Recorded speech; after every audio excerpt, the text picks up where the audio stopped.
Allez, aujourd'hui, nouveau podcast sur un thème que je n'ai encore jamais abordé sur le podcast et pourtant, après plus de 250 épisodes enregistrés, il me reste encore des choses à traiter et ça, c'est passionnant.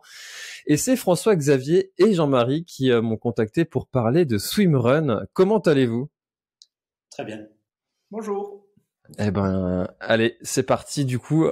Trop bien. Est-ce que vous pouvez juste vous présenter, s'il vous plaît? Oui, alors c'est Jean-Marie. Moi, je suis ingénieur de formation, mais actuellement, mon travail, c'est photographe de sport outdoor. J'ai aussi fait partie d'un magazine outdoor et depuis, on va dire, 7 ans, je me spécialise dans le swimrun en tant que photographe.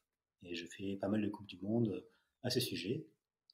Et après, on va parler de swimrun France, mais voilà, un petit résumé, c'est ça. Bonjour, moi c'est François-Xavier Ly, je suis à l'origine un scientifique en optimisation du mouvement. Donc, j'ai été prof à l'université, enseignant-chercheur en Angleterre pendant longtemps. Et là, je suis de retour en France. J'étais sportif de haut niveau aussi, en voile, rien à voir avec le swimrun. Et on a fondé Swimrun France ensemble avec Jean-Marie en 2015. Alors, qu'est-ce que c'est que Swimrun France? En fait, c'est une association, c'est un club, c'est une fédération. Qu'est-ce que c'est? Alors, c'est d'abord une association loi 1901. On est trois dans l'association. Et l'objectif de l'asso, c'est de promouvoir le swimrun en France, qui à l'époque n'existait pas, presque pas en 2015. Voilà.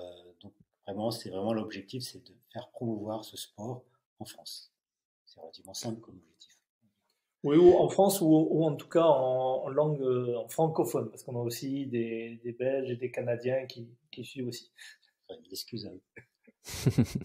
Et alors, quel est l'état du swimrun actuellement en France? C'est un sport qui connaît un beau succès, un petit peu comme la course à pied en ce moment. C'est vrai qu'on entend de plus en plus de gens se dire qu'ils se mettent à la course à pied, au trail notamment, passer de la route au trail. Et est-ce que le swimrun connaît ça aussi, un petit petite explosion du nombre de participants, du nombre d'événements? C'est quoi l'état des lieux un peu en ce moment? Alors, c'est bien simple, hein. Je crois que les chiffres parlent d'eux-mêmes. On a commencé en 2015, il y avait 3 épreuves de swimrun en France. Et là, on est en 2023. On peut dire qu'il y a une cinquantaine, une soixantaine de courses en France et plus de 150 dans le monde, voire 200. Donc, c'est un des sports d'endurance où je pense que c'est le sport d'endurance qui a le plus explosé ces derniers temps. Après, on est parti de pas grand-chose. Mais voilà, ça correspond vraiment à un sport qui est dans l'air du temps, parce qu'il y a beaucoup d'images par rapport à la liberté, à la nature, à des choses qui appellent beaucoup les personnes à avoir une relation dans le sport avec la nature. Voilà, c'est vraiment l'appel de ce sport qui est très récent. Ça reste quand même un sport relativement petit par rapport aux grands sports comme le football, le cyclisme, etc. Il faut être réaliste aussi. Mais c'est un sport qui est très jeune. Et c'est passionnant parce que ça veut dire qu'il y a tout à faire et et du coup plein d'objectifs pour ceux qui veulent se lancer dans cette discipline. Du coup, enfin moi je suis complètement novice hein, sur ce sport-là. J'en ai entendu parler parce que j'habite en Bretagne et à Belle-Île il y a un trail qui s'appelle le Belle-Île en Trail et les organisateurs du Belle-Île en Trail l'organisent une année sur deux et l'autre année ils organisent un swimrun et c'est comme ça que j'ai découvert ce sport. Je trouvais ça génial en fait l'idée de passer d'une crique à l'autre à la nage et puis après de prendre le sentier et puis de partir en courant. Comment sont classées les différentes distances? Parce qu'en trail, bon, on a des trails courts, les trails longs, en course à pied, il y a les semis, les marathons, c'est assez catégorisé. Est-ce qu'il y a des catégories comme ça de différentes distances, différentes difficultés? Parce que j'imagine que d'aller courir sur un lac, enfin aller nager sur un lac ou en mer, c'est pas pareil. Enfin, il y a des différences comme ça entre les différentes épreuves. En fait, c'est l'une des caractéristiques du swimrun, c'est que pour l'instant, il y a très peu de structures légales et de règles par rapport à ce qui peut être fait, ce qui ne peut pas être fait, et ainsi de suite. Donc historiquement, la première course, c'est vraiment à Lötille en Suède, où il y a une traversée d'un archipel. Mais après, chacun fait un peu ce qu'il veut. C'est-à-dire que les distances de natation, les distances de trail ou de route, parce que rien n'empêche de courir sur la route aussi, sont complètement libres. Alors évidemment, il y a des petites tendances à dire un S, un M, un L, parce que ça simplifie la chose pour les gens. Mais juste par exemple, pour parler de la Bretagne, juste la contrainte de la marée. Si un concurrent passe, par exemple, 5 heures avant un autre, la distance de natation et la distance de course à pied va changer. Donc il y a énormément de variabilité. Et c'est aussi l'idée de traverser dans la nature de la manière la plus naturelle possible. C'est-à-dire que à un endroit, il va y avoir une plage, on va pouvoir se mettre à l'eau ou sortir de l'eau. À un autre endroit, il va y avoir une falaise et on va pas pouvoir faire une sortie d'eau, par exemple, là, où les conditions météo empêchent. Donc c'est extrêmement libre et très variable. Je vais ajouter une chose, c'est qu'en général, le ratio course à pied et natation est entre 15% de natation et 25% de natation maximum, à peu près. Hein. Bon, c'est vrai qu'il y a des différences. Et on peut savoir d'expérience que quand il y a 25% de natation dans un swimrun, c'est plus réputé pour les nageurs qui sont avantagés. 15%, c'est peut-être plus les trailers. Bon, voilà, c'est à peu près le ratio que la plupart des organisateurs maintiennent à ce niveau-là. Encore un autre détail, j'aime bien faire la comparaison entre le trail et le marathon, et le triathlon et le swimrun. C'est à peu près les mêmes analogies qu'on peut faire, à savoir que le triathlon qui utilise la natation et la course à pied, avec un aspect plus peut-être des fois route, etc. Nous, on l'importe dans la nature, et effectivement, c'est un peu la nature qui dicte, comme le dit François, euh, le parcours. On ne va pas faire 500 mètres pile de natation, c'est pas possible. Voilà, c'est un petit peu l'analogie que je voulais faire à ce niveau-là. Là, c'est intéressant cet aspect différenciant de chaque parcours. En fait, on peut pas vraiment standardiser, si ce n'est peut-être autour d'un lac où il y aurait des sorties absolument partout, et puis de retrouver un autre même territoire qui aurait les mêmes conditions, mais ça doit être difficile en fait d'organiser un championnat très standardisé avec des distances similaires à chaque fois pour pouvoir faire un classement. En fait, ouais, ça doit être compliqué, hein. Mais ça, c'est un petit peu comme le trail, effectivement, ou un trail en hiver versus en été, si tu es dans le désert ou en montagne. Enfin, ça reste presque deux sports différents. Vous disiez qu'il y avait pas loin de 150 épreuves dans le monde. On est comment, nous les Français, pour moi qui connais pas du tout ce milieu, il y a C'est plutôt 300 épreuves. 300. Et du coup, les Français sont bons à cette discipline. On est classé comment par rapport à nos autres amis d'ailleurs? Ouais. Alors oui, il y a vraiment une histoire à ce niveau-là, à savoir que depuis 2005, le sport existe en Suède. Euh, les Suédois ont dominé largement ce sport, mais depuis 2016, 2017, 2018, les Français ont vraiment adopté ce sport.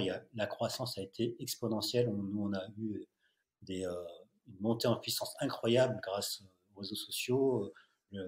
L'idée de swimrun s'est propagée à une vitesse qu'on a trouvé incroyable. Et il y a des sportifs de haut niveau qui se sont mis au swimrun, et notamment Hugo Tourmentot et Mathieu Poulain, qui ont commencé à gagner les Coupes du Monde à partir de 2019. Et au fur et à mesure des années, jusqu'en 2022-2023, on a vu des Français qui grignotaient des places, 10e, 8e, 5e, podium et la gagne, jusqu'à ce que l'an dernier, Hugo Tourmentot, avec son ami suédois, a gagné la Coupe du Monde. Donc c'est le premier champion du monde français avec un Suédois à gagner la Coupe du Monde championnat du monde, excuse-moi, de swimrun à Le Tilleux sur les terres des Suédois. Et maintenant, là, je pense que la France est la deuxième nation de swimrun au monde après les Suédois. Et si on continue sur cette tendance, on va être la première nation. Bon bah voilà, encore un sport où on va devenir les meilleurs, c'est génial. Alors tu disais que on était sur un sport qui était en duo, en binôme. C'est tout le temps à deux que ça se passe, parce que j'ai souvenir de voir des photos de coureurs enfin de coureurs ou nageurs d'ailleurs, qui sont attachés l'un l'autre. Comment ça se passe concrètement? Est-ce que c'est toujours à deux? Est-ce qu'il faut toujours être attaché? Alors, à l'origine, c'était exclusivement en binôme. C'est parti d'un pari entre quatre copains, et c'était 2 contre 2, en grande partie pour des raisons de sécurité. Euh, donc ça, on peut comparer ça, par exemple, pour les trailers, la Pyramenta qui s'est passée récemment. Donc c'est en binôme. Le fait d'être attaché, c'est 100% libre. Ça apporte beaucoup d'avantages, surtout en natation, entre autres pour savoir où est l'autre, pour tracter l'autre personne. En course à pied, les gens se longent un petit peu moins, ça crée des contraintes. Hein. Quand on connaît le trail, il y a des endroits où on n'a pas tellement envie d'être attaché. Quand il y a quelqu'un qui saute un rocher en bas, par exemple, et qu'on est derrière, qu'on n'a pas encore sauté, ça crée des contraintes. Mais non, on n'est pas du tout obligé d'être attaché. C'est libre. Et donc à l'origine, c'était en binôme. Et petit à petit, l'idée de le faire en solo a un peu gagné, entre autres parce que c'est pas toujours facile de trouver un partenaire, un ou une partenaire pour former un binôme, que ce soit à cause des lieux d'entraînement ou des capacités à trouver quelqu'un avec qui on s'entende bien au niveau personne, mais aussi au niveau sportif. Donc, il y a beaucoup d'épreuves qui ont créé ou ouvert, plus exactement, l'option pour les solos. Mais ça reste essentiellement, à l'origine et dans l'éthique, un sport en binôme. Et quels sont les profils des participants? Est-ce que c'est plutôt des nageurs qui se mettent au swimrun ou plutôt des coureurs qui se mettent au swimrun? Est-ce qu'il y a une tendance qui se dessine clairement, ou est-ce que ça vient d'un petit peu partout, voire même d'autres sports comme pour toi la voile auparavant? Alors, au départ, on va dire en 2015, entre 2015 et 2017, on a eu des profils, tout type de profils qui sont venus sur le swimrun. Ça peut être des trailers, ça peut être des basketteurs, ça peut être des footballeurs, des nageurs bien sûr aussi, majoritairement des nageurs. Mais depuis 2017, on va dire que la Fédération française de triathlon, excusez-moi, a repris sous son égide la délégation du swimrun. Et ils ont communiqué à travers tout leur club le swimrun, et donc on a eu une grosse affluence de triathlètes. Donc la majorité en France, des gens qui se mettent au swimrun sont plutôt des triathlètes. Après, ça peut être des nageurs et des trailers. À l'origine, pour ajouter quelque chose, à l'origine, c'était surtout des aventuriers, des baroudeurs.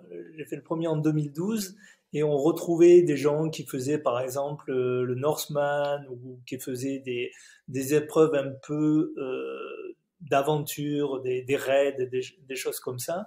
Et petit à petit, c'est les gens qui font des sports un peu plus classiques s'y sont mis. Il y avait vraiment une notion d'aventure au début, on partait dans l'inconnu, entre autres sur le matériel, on pourra en revenir hein, sur le matériel. Il n'y avait rien, il y avait tout à inventer, comme tu as dit, il y a encore beaucoup d'évolution. Donc c'est des gens qui osaient, qui allaient littéralement se jeter à l'eau et aller d'un point à un autre sans trop savoir ce qui se passait. Ouais, tout à fait. Et alors justement en fait c'était justement une de mes questions concernant le matériel, parce que on imagine bien que nager avec des chaussures lourdes c'est compliqué, mais en même temps courir avec des chaussures dites fines ou minimalistes c'est pas très adapté à tous. Enfin, du moins faut s'adapter. Ça demande une transition si jamais on n'est pas habitué. Comment est-ce que le matériel s'est adapté, a évolué? Quelles sont les erreurs à éviter aussi peut-être en termes d'équipement?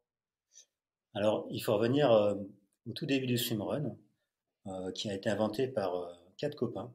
Voilà, c'était un pari entre la suite d'une soirée un peu arrosée. Et ils ont dû tout inventer pour pouvoir aller d'un point A à un point B à travers l'archipel de Stockholm. Et ils ont tout essayé. La philosophie, en fait, c'était démerde-toi, trouve-toi le meilleur matériel, etc. Mais si tu dois tout le transporter avec toi, tu peux. Et cet état d'esprit est resté très longtemps. C'est-à-dire que même quand c'est devenu un sport avec Michael et Mats, qui l'ont mis au niveau d'un vrai sport, avec une vraie compétition, ils ont voulu faire le moins de règles possible. Pourquoi? Parce qu'ils voulaient que ce soit les swimrunners qui inventent leur sport.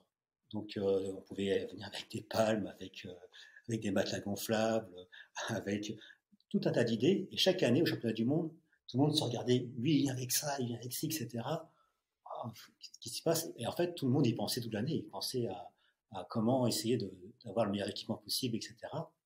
Maintenant, au fil des temps, on va dire que ça s'est un peu stabilisé. Mais il y a toujours cet aspect d'innovation, etc., qui fait que les règles sont faites pour être au minimum, pour favoriser l'innovation. Et on a, de ce fait-là, vu plein d'innovations qui venaient de la base. Donc c'est pas du tout un sport qui est de top-down, ça vient de la base, et c'est eux qui font leur sport. C'est ça qui est vraiment fabuleux avec ce sport, c'est que les concurrents, les swimrunners, ont inventé leur sport.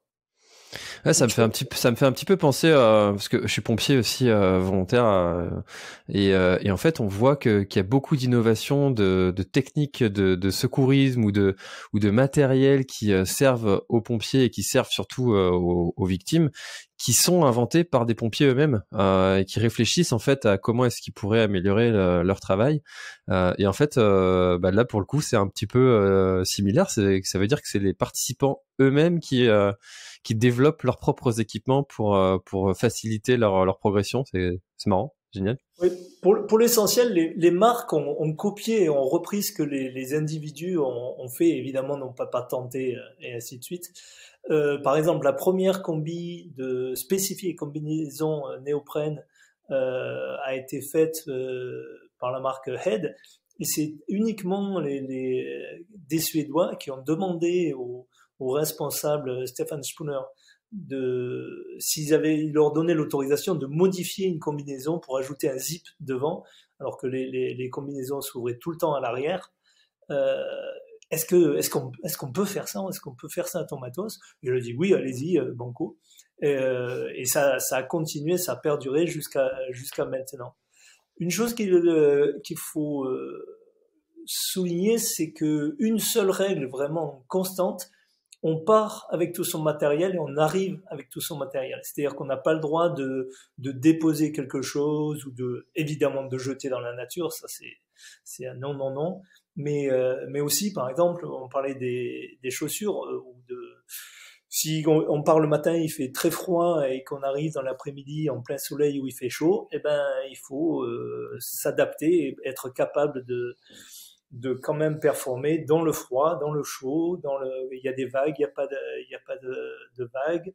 On pense toujours à l'hypothermie, mais l'hyperthermie est tout aussi importante parce que courir avec une combinaison de néoprène dans la chaleur, ça peut très rapidement dégénérer en hyperthermie. Ouais, tu fais bien de le souligner et ça, c'est quelque chose qui, quand j'ai passé mon DU trail running à Grenoble, et je me souviens qu'un des professeurs avait justement souligné ça, que il y avait une tendance à vouloir courir parfois déguisé avec des gros équipements sur soi et que ça pouvait occasionner des hyperthermies et que ça c'était un des risques un peu sous-estimé ou pris un peu à la rigolade, mais que ça pouvait parfois avoir des conséquences assez dramatiques. quels sont si par exemple demain là je me lance sur un swimrun, quels seraient les quelques conseils, les quelques erreurs à éviter ou les classiques que font les débutants? Il y a des standards comme ça à éviter? La première, ça serait, sachant que à peu près tout le monde sait un peu courir, est-ce que tu sais nager? Probablement le premier chose. Mais quand je dis savoir nager, en fait, beaucoup de gens, une des choses qu'on voit régulièrement, c'est les gens qui disent, oui, pas de problème, je sais nager, 1000 mètres, je peux faire. Mais en fait, ils sont habitués à nager ou bien uniquement en piscine et non pas en eau libre, ou en eau libre, mais extrêmement lisse, extrêmement plate, sans vagues, sans courant, sans rien. Donc la première, je dirais, c'est être capable d'appréhender la nature aquatique, parce que à peu près tout le monde peut, au pire, marcher sur la terre. En mer, il faut être capable de ne pas paniquer, de savoir où on va, d'apprécier que si on prend une vague dans la figure, c'est pas le drame, ça va passer. Il faut souligner jamais une noyade en swimrun ou d'hydrocution, donc ça c'est une bonne chose qu'il faut continuer à garder. Mais disons que ça, la première chose, c'est être capable de comprendre que on va aller dans de l'eau naturelle et non plus dans une piscine chlorée, aseptisée, où on y voit très bien, et ainsi de suite. Moi, j'ajouterais une chose, c'est que l'expérience en binôme est hyper importante. Et en trail, je sais qu'il y a aussi des trails des fois où on est en duo, donc c'est un petit peu le même esprit, à savoir que quand on se met en binôme, il faut faire une confiance absolue en son binôme et ne pas, comment dire, souffrir dans son coin et claquer en plein milieu de l'océan. Il faut communiquer tout le temps et dire voilà, je suis pas bien, etc. Il faut que, en fait, on mette un peu l'ego de côté. Et c'est pas facile. Dire voilà, je suis pas bien, est-ce que tu peux m'aider, demander de l'aide. Et puis peut-être que 2 heures après, c'est ton copain ou ta copine qui est mal et puis que tu l'aides. Ça, c'est pas facile à mettre en œuvre parce qu'il faut faire face à ses propres faiblesses et puis le dire. C'est un petit peu comme les formats sur l'UTMB, il y a un format qui s'appelle la PTL. C'est un format de plus de 300 km où les coureurs partent à 3, ils doivent revenir au moins à 2 et de rester ensemble tout du long. Et enfin, on imagine bien presque une semaine à être en binôme, à très peu dormir et puis à progresser dans des milieux parfois un peu hostiles. Ils partent avec un casque quand même, donc ça veut bien dire ce que ça veut dire, que ça peut être dangereux pour eux. Il y a une entente à avoir et puis à vérifier en fait avant de partir. Parce que c'est pas quand on est dans la difficulté qu'il faut se rendre compte que finalement le binôme ne tient pas. Et quelles sont les distances les plus longues en swimrun? Ça va jusqu'à l'ultra ou on reste quand même sur des formats à la journée? Alors normalement c'est le format de la journée. La référence de base, on a dit, c'est le TLE, où il y a 65 km de course à pied et 10 km de natation, évidemment enchaîné, donc les distances de natation, c'est pas 10 km d'un coup, mais plutôt 1,5, 1,6, des choses comme ça. Comme d'habitude, les gens ont poussé cette notion, donc le TLE, qui est une partie de l'archipel, a été prolongé, donc il y a des gens qui ont fait des ultras justement sur plusieurs jours. Donc on trouve des choses comme ça. Ça ressemble plus à du trail ou comme tu mentionnais la petite trotte à Léon. À Léon, ouais. C'est bien, la PTL. On en trouve, mais relativement peu. C'est généralement pas organisé pour la plupart en course, mais plutôt en raid que les gens organisent par eux-mêmes. Il n'y a pas encore beaucoup d'épreuves qui passent sur plusieurs jours. Entre autres, la navigation en mer, en nageant de nuit est extrêmement compliquée. Donc généralement, même dans ces raids, les gens s'arrêtent de nuit. Une exception, c'est la One Water Race. Qui est une course qui fait tout l'archipel de Stockholm. et qui fait 250 km. Donc c'est sur entre 2 et 4 jours. Et c'est réservé à des groupes. Ça tient plus du raid qu'autre chose. Donc ils ont 4 jours pour le faire. Et tu as peut-être une dizaine d'équipes maximum de 4, avec un capitaine qui est dans un bateau qui les suit. Donc c'est très spécifique. Et, là, on avait essayé de monter une équipe de France. On n'a pas réussi à trouver des gens qui seraient capables de faire ça. Parce que il y a aussi de l'orientation. Et du coup, ça veut dire qu'ils partent aussi dans ces cas-là avec leur propre équipement du début à la fin, ou ils ont le capitaine qui peut leur donner des... Oui, il y a des exceptions par rapport s'ils veulent se reposer sur une des îles. Le capitaine peut leur apporter en bateau une sorte de tente pour qu'ils dorment. Et c'est pas confortable du tout. Oh, ça doit être un délire. Non, c'est très... on savait pas s'ils pouvaient le faire. Ils ont fait ça l'an dernier. Il y en a 3 équipes qui ont fini. Et je crois 7 ou 8 qui n'ont pas pu finir parce qu'ils n'ont pas trouvé... Ils n'ont pas réussi à s'orienter. Et ça recommence cette année, mais bon, c'est vraiment un ovni pour l'instant, c'est vraiment tout nouveau. Mais de la même manière, hein, c'est la même histoire que le Thilo, cette traversée qui commence à être organisée un petit peu en course, à l'origine, c'était juste quelques individus suédois qui ont dit, le Thilo, c'est une partie de l'archipel, nous, on va faire l'archipel entier. Et alors, ça me fait penser à une question, parce que là, je lance un nouveau podcast qui s'appelle Orga, qui est destiné aux organisateurs d'événements sportifs, et parce que j'organise le Grand Raid du Finistère et tous les sujets de l'organisation pour faciliter la vie des organisateurs, et ça j'adore ça. Quand on pense swimrun, enfin, il y a quand on voit déjà toutes les contraintes qu'il y a à organiser un événement rien que sur la terre, organiser un événement sur terre et sur mer, ça doit demander des démarches administratives. Et c'est compliqué à organiser un swimrun en France aujourd'hui, ou ça va? Oui, non, tout à fait. En tant qu'organisateur, tu connais bien le problème. C'est à tous les niveaux. C'est pas toujours la sécurité qui vient tout le temps à l'esprit de tout le monde, mais en fait, c'est les autorisations. Par exemple, les sorties d'eau, Natura 2000 restreint beaucoup, et à juste titre, hein, c'est pas une critique, les entrées et les sorties d'eau.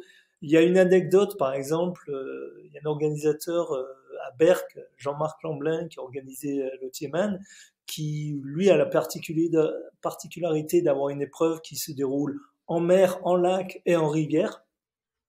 Donc, il multiplie les contraintes. Et une des demandes qui lui avait été faite, c'est en cas de tsunami, qu'est-ce que vous prévoyez à Berck. Donc, on n'est jamais trop prudent. Voilà. Alors l'avantage, c'est quand même, honnêtement, c'est en cas de tsunami, je pense que les swimrunners sont probablement parmi les mieux équipés pour faire face. On leur fournit un surf. Hein. Ouais, tout à fait, surfeur aussi. Mais disons que pour être plus en dehors de l'anecdote, oui, les courses sont compliquées à organiser. On multiplie les contraintes d'orientation, de sécurité en mer, de sortie et d'entrée d'eau, parce qu'en dehors des autorisations, il y a aussi les possibilités. On parlait par exemple de la météo. Si par exemple on peut avoir un vent dans une certaine direction, la sortie d'eau est très facile, et avec un vent dans l'autre direction, la sortie d'eau est délicate avec des vagues. Donc oui, c'est compliqué à organiser. Ouais, parce que tu vois, j'ai fait un triathlon à Quimper. T'es je sais pas si vous connaissez Quimper, mais c'est traversé par l'Audet, et le triathlon, la nage se passe dans l'Audet. C'est un aller-retour. Tu mets 4 gars avec des paddles et puis une équipe de secours sur les côtés. Bon, ça va, tu t'en sors. Mais en mer, avec des participants qui sont répartis à plusieurs endroits différents,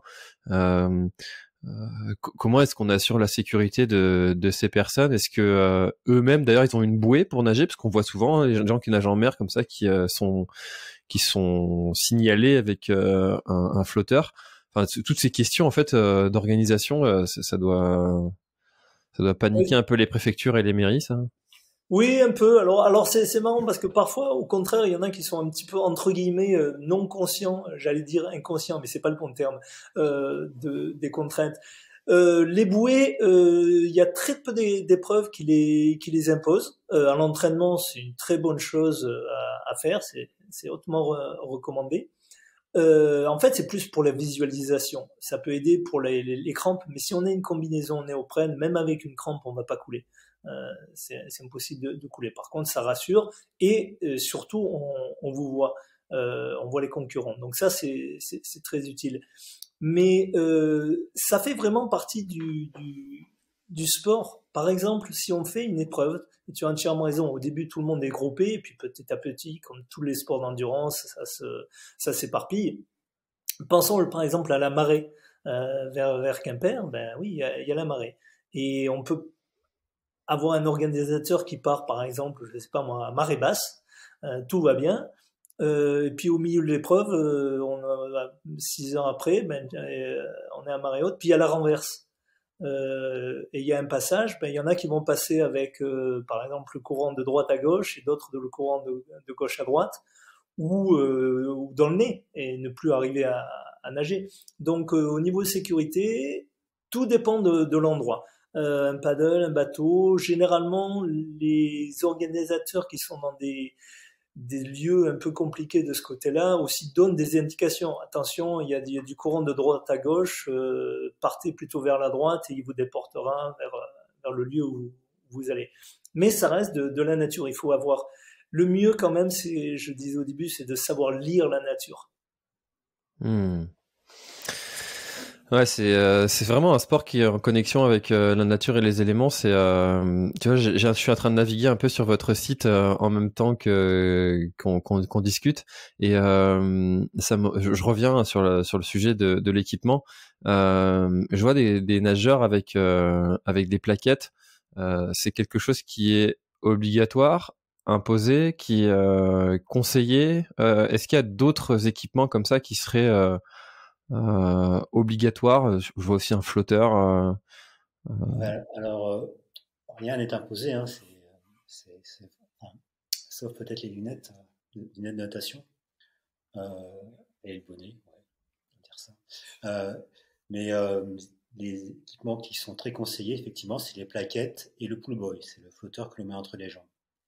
Euh, et on va dire que la plaquette, il n'y a pas vraiment de dimension maximum, c'est tout ce que tu peux emporter, mais bon, si tu mets des grosses plaquettes, c'est comme si tu mettais la plaque au vélo, un grand plateau, il faut pouvoir l'emporter.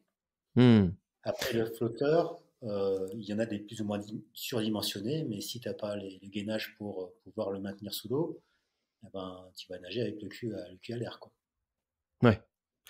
Ouais, c'est ça. C'est toujours pareil, ces équipements-là où tu as l'impression que ça te fait gagner du temps et quand tu nages un petit peu avec les 25-50 premiers mètres, tu te dis, ouais, je fonce, mais va tenir 1 kilomètre avec ça, c'est plus compliqué, quoi.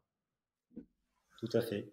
Et aussi, on peut dire que ces derniers temps, les plaquettes ont un peu évolué vers les plaquettes carbone, mais c'est vraiment, faut dire, ceux qui veulent vraiment gagner de la légèreté, qui sont déjà très forts à la base, voire qui sont vraiment fans de swimrun, ils achètent ça pour faire classe.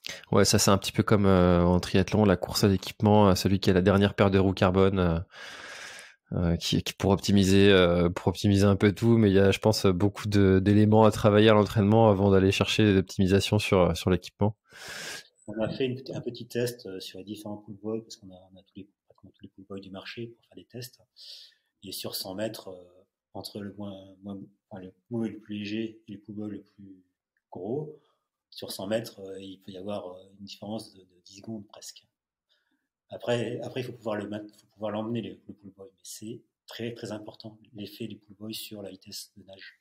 Alors tu parlais de nager avec des grosses chaussures ou des minimalistes tout à l'heure, et c'est en fait l'idée principale du pull buoy, c'est-à-dire qu'en fait, quand on a des chaussures aux pieds, les battements de pieds sont très inefficaces avec n'importe quelle chaussure. Donc en réalité, on bat très très très peu des pieds ou pas du tout. Et on les laisse juste dans le sillage. Et le pull boy permet de lever le corps le mieux possible. Les vrais nageurs n'ont souvent pas besoin de ça, mais ils les portent quand même parce que c'est un avantage. Les non-nageurs découvrent très rapidement que sans pull boy, ils avancent pas les jambes. Alors c'est pas les chaussures qui coulent. Beaucoup de gens disent ah ouais mais les chaussures me coulent. Non non, elles sont presque toutes faites en mousse et à peu près toutes les chaussures flottent. Donc c'est pas les chaussures qui font couler. Par contre, elles changent l'hydrodynamique et là effectivement on a les jambes qui tombent, mais à cause de l'hydrodynamique. Donc, ça revient à entraînement. Plaquettes trop grosses, ben, on va se faire mal ou on va plus avoir la force pour les tirer. Donc, il faut s'entraîner et trouver le matériel adapté. Pareil pour les pull boys, pareil pour les chaussures. Hein. On peut y revenir. La tendance, c'est quand même des chaussures plutôt minimalistes. Mais ça, comme tu disais, ça ne convient pas à tout le monde du tout. Donc, au niveau de l'équipement, un trailer qui veut se mettre au swimrun, le meilleur conseil, c'est prends les chaussures qui te vont bien à toi en ce moment. Regarde pas les marques, les modes, etc. C'est quoi comme chaussures que tu utilises quotidiennement pour aller courir? Prends celle-là, ça sera les meilleures. C'est pour ça que j'habitue mon fils à courir avec des aqua shoes. Super. C'est encore mieux. Pardon? Pieds nus, ouais, bien sûr. Mais à l'école, c'est pas encore très à la mode, pieds nus. Effectivement. Il faut déménager à Tahiti. Voilà, c'est ça. Non, c'est tout un sujet passionnant, ces histoires de chaussures, et ça a animé les débats un petit peu moins en ce moment, j'ai l'impression, dans le milieu du trail. Mais c'est vrai qu'il y a une période, c'était assez hardcore, les deux équipes qui s'affrontaient, maximalistes, minimalistes, pieds nus. Ça s'est un peu calmé quand même, ces sujets-là. Ouais. Pour l'anecdote, j'ai fait des recherches dans mon labo sur ce sujet-là, donc on pourra en reparler une autre fois. Ouais, tu dois être bien calé, j'imagine, sur toutes les techniques de course, etc. D'ailleurs, en termes de performance, bon, on imagine que pour économiser les jambes et pouvoir performer en course à pied, en natation, on va privilégier les bras. Et d'ailleurs, le pull boy et les plaquettes favorisent ça. Quelles sont les techniques d'entraînement spécifiques, parce que j'imagine que les transitions aussi, il faut les travailler. Tu vois, j'ai un souvenir de mon premier triathlon où, quand je suis sorti de l'eau, le fait de passer en position allongée à la position debout, j'ai eu la tête qui tournait pendant quelques temps. Alors là, j'imagine que de répéter en fait ce mouvement-là, peut-être que ça se travaille. Enfin, c'est quoi en fait les techniques d'entraînement et pour le swimrun? Tout dépend en fait du background des personnes. C'est pas pareil d'entraîner quelqu'un qui vient du trail que entraîner un nageur, par exemple, hein, pour faire simple.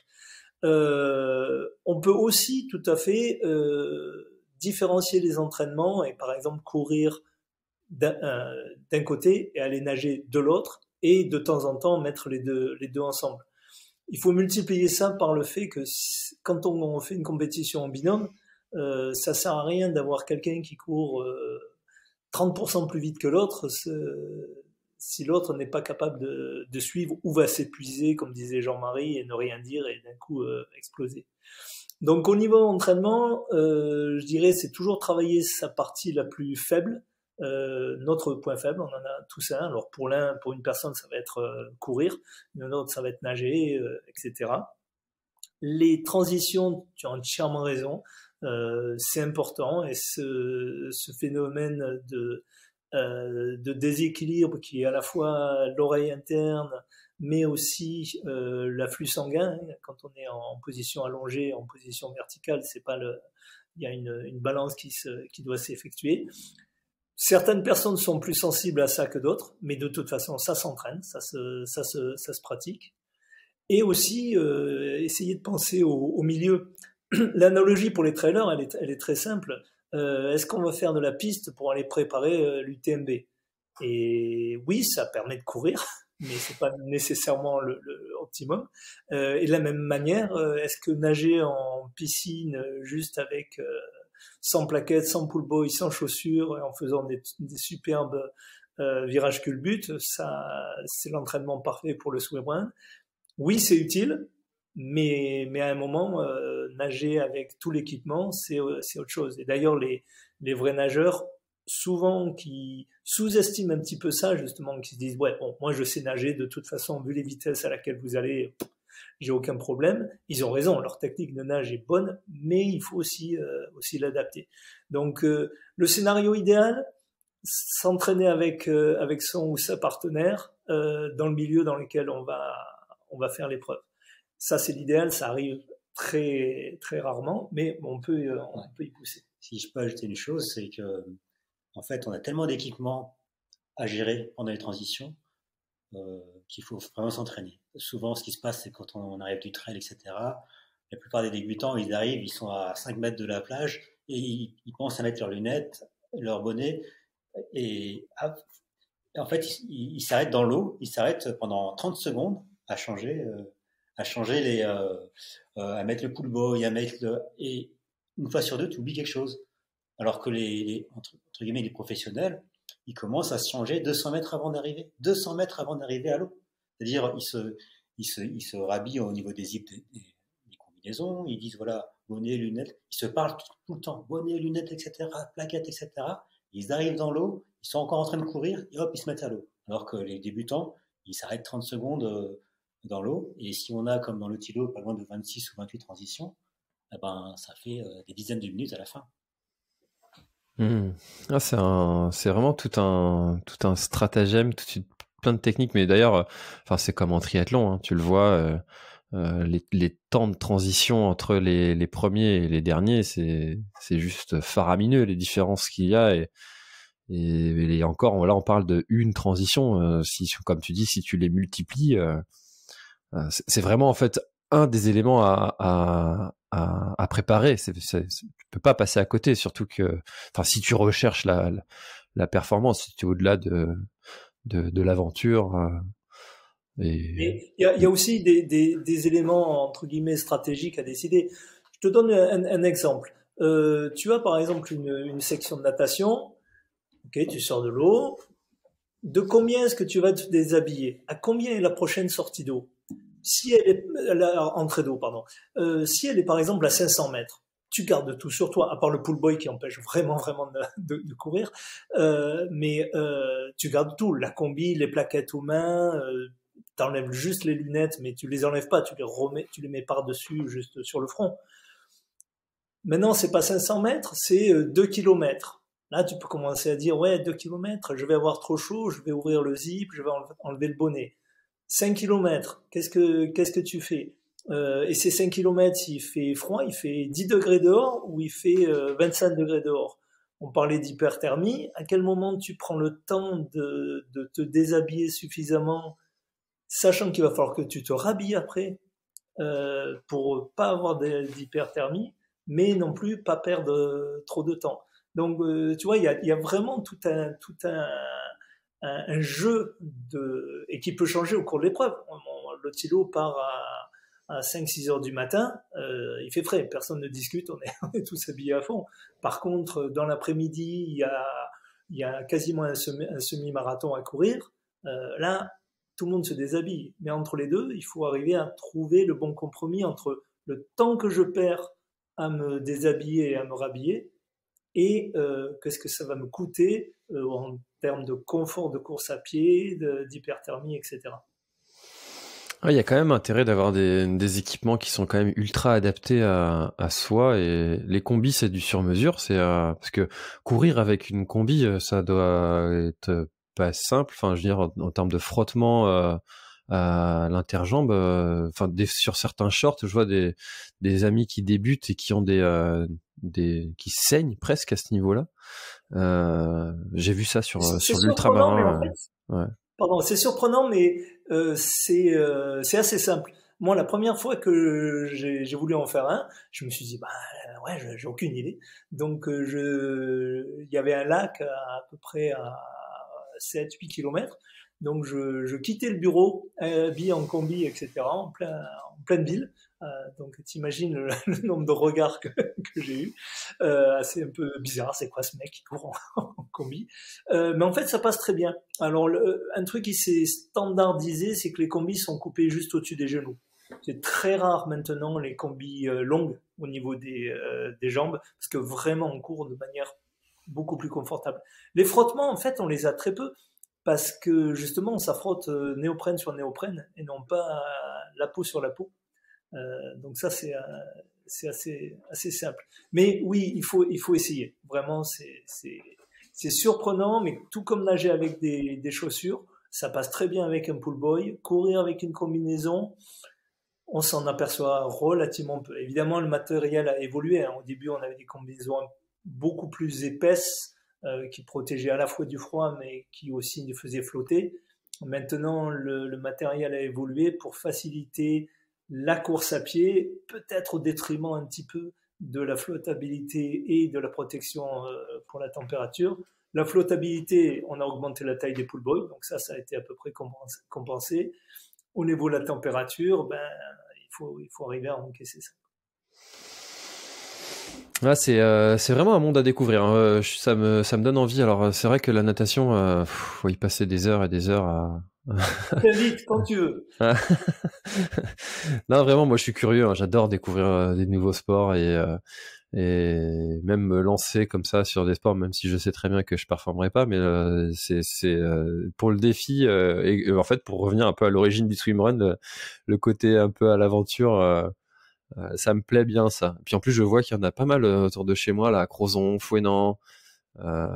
Oui, la Bretagne est une terre de swimrun, vraiment, hein, par rapport au reste de la France, c'est un gros spot. De toute façon, je n'arrête pas de répéter à qui veut bien l'entendre que la Bretagne est une terre sportive et culturelle. Ça c'est mon mantra du Grand Raid du Finistère, donc ça me surprend pas tant que ça. Est-ce qu'il y a quelque chose dont on n'a pas parlé? D'ailleurs, où est-ce qu'on suit vos récits, vos aventures aussi personnelles, peut-être aussi, et que vous partagez ça? Où est-ce qu'on peut suivre ça pour toutes les personnes qui voudraient en savoir un peu plus sur Swimrun France? Bon, alors Swimrun France, c'est évidemment un site, hein, swimrunfrance.fr, mais c'est aussi une présence sur YouTube où on met pas mal de vidéos. Moi, je mets pas mal de vidéos des calanques. Donc, je vous invite à regarder Swimrun France et les calanques, et vous allez tomber sur des vidéos assez incroyables où on mixe à la fois la grimpe, le trail et la natation. Vous pouvez nous retrouver évidemment sur le Facebook. On a un des plus grands forums au monde de swimrun, le plus grand forum. On a pas loin de 7500 membres. Bon, ils sont pas tous là en permanence, mais on a aussi un Instagram. On check pas mal de cases à ce niveau-là. Mais c'est surtout nous, ce qu'on veut faire, c'est que Swimrun France, c'est pour mettre le pied à l'étrier à tous ceux qui veulent débuter. On n'est pas spécialisé dans les athlètes de haut niveau, mais vraiment, on veut accompagner les personnes qui veulent débuter, les orienter sur les différentes communautés qui existent sur Facebook. Et c'est un peu là où on essaye de leur montrer les valeurs originales du sport de swimrun, à savoir, on va dire, la solidarité, la protection de la nature, la performance, évidemment, l'endurance. Et qu'est-ce qu'il y a d'autre? Et que toutes les questions sont valides, hein. Les novices, il faut vraiment pas hésiter. Tiens, je mets quoi comme lacet? Est-ce que la couleur de mes chaussettes est importante? N'importe quoi, la nutrition, comment transporter ma flasque d'eau, parce que mon sac à dos de trail, ça marche pas en swimrun. Donc c'est vraiment, comme a dit Jean-Marie, pour aider, promouvoir, échanger. Et au début, on animait énormément le forum. Et ce qui est vraiment satisfaisant maintenant, c'est que la plupart des questions les réponses viennent d'autres participants du forum. Donc tout le monde met sa petite pierre à l'édifice.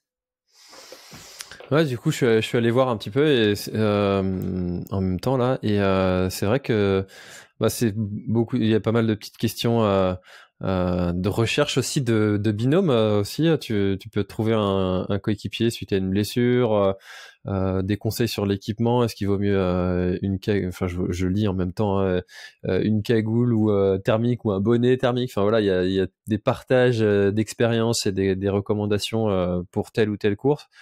Ouais, ça doit être une petite mine d'infos ça quand on débute et ça doit Moi, être les très cagoules me chouette. gênent. J'ai pas eu encore le temps de répondre. T'es vraiment à la dernière, dernière question. Tu as raison. Les cagoules me gênent sous le cou et m'empêchent de respirer confortablement. Mais je suis assez résistant au froid, donc je porte quasiment jamais de néoprène sur la tête. Je trouve pas ça indispensable. Mais il y a des gens qui en ont besoin. Ouais, parce que quand tu vas dans l'eau froide là, l'espèce de barre au niveau du front, elle fait Et mal moi, celle-là. je l'ai quasiment jamais. Tu sais, Ah j'ai ouais. nagé, j'ai fait le Norseman à nager 3,8 km en Norvège à 5 heures du matin. Et j'avais juste 2 bonnets standards pour couvrir un peu la tête. Mais c'est aussi s'habituer et être. Il y a une notion, je crois, qui est super dans tout ce qui sont les vrais sports, ce que j'appellerais les vrais sports de nature, c'est-à-dire comme le trail, le swimrun, la nage en eau libre, le skimo, toutes ces choses-là. C'est appréhender la nature, mais aussi appréhender les sensations qu'on a. On parle souvent d'hypothermie et d'hyperthermie, et en fait, avant d'être vraiment en vraie hypothermie, quand les gens disent «Oh, je suis en hypothermie, je tremble un peu», non, t'as froid et ton corps réagit, et c'est encore tout à fait ok. Et accepter que un peu l'inconfort, par exemple, d'avoir un peu chaud, d'avoir un peu froid, et on vit dans notre société dans un climat tempéré à l'intérieur. Il fait entre 19 et 23, pas plus. 23, on va mettre la clim. S'il fait moins de 19, ou on va mettre le chauffage. Mais en fait, on a un corps fabuleux qui peut s'adapter à beaucoup, beaucoup, beaucoup de choses. Et c'est redécouvrir un petit peu ça aussi. En tout cas, ça donne envie hein, d'aller nager à vos belles photos. Là, je regarde les photos de Jean-Marie avec dans les calanques là, ça donnerait presque envie de s'y remettre à la natation. Mais bon, je peux pas être partout. Faut choisir au bout d'un moment. Choisir, c'est renoncer, comme on dit. Est-ce qu'il y a quelque chose dont on n'a pas parlé que vous auriez aimé ajouter, peut-être pour clôturer notre échange? Euh, Moi, j'ai peut-être une petite maxime à dire. C'est que, en fait, le swimrun est arrivé récemment. C'est un des sports qui est très très jeune. Et en fait, on est les héritiers de plusieurs sports d'endurance. Et j'aime à dire qu'on est un peu les enfants du trail et puis de la natation en eau libre. Et au final, ce qui nous rapproche tous, c'est qu'on fait des sports d'éléments.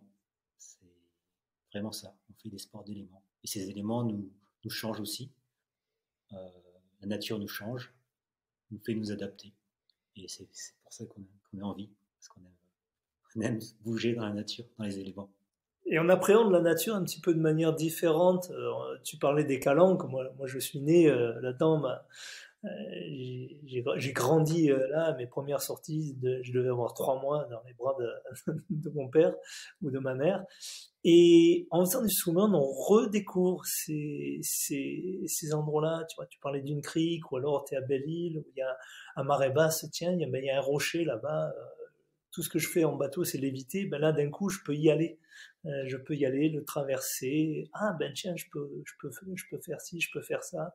On appréhende la nature aussi de manière un petit peu différente du trail pur, de la natation non libre pure, ou même de la voile, hein, bon, un de mes sports. Et c'est justement redécouvrir ça, et en groupe ou en binôme. On dit en binôme en course, mais en entraînement, ou entre guillemets les off, on est souvent en groupe, et ça change aussi complètement le partage, l'échange qu'on peut avoir.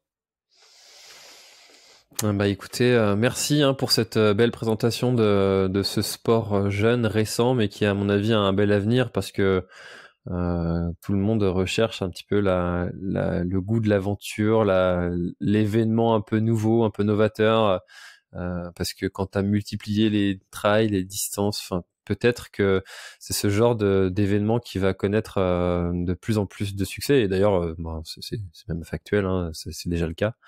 Donc on peut suivre toutes vos aventures et puis vos conseils sur swimrunfrance.fr. Je mettrai les liens dans la description si vous n'avez pas de quoi noter sur vous, chers auditeurs. Et puis, écoutez, merci beaucoup à tous les deux d'avoir participé à cet épisode encore différent sur l'instant outdoor.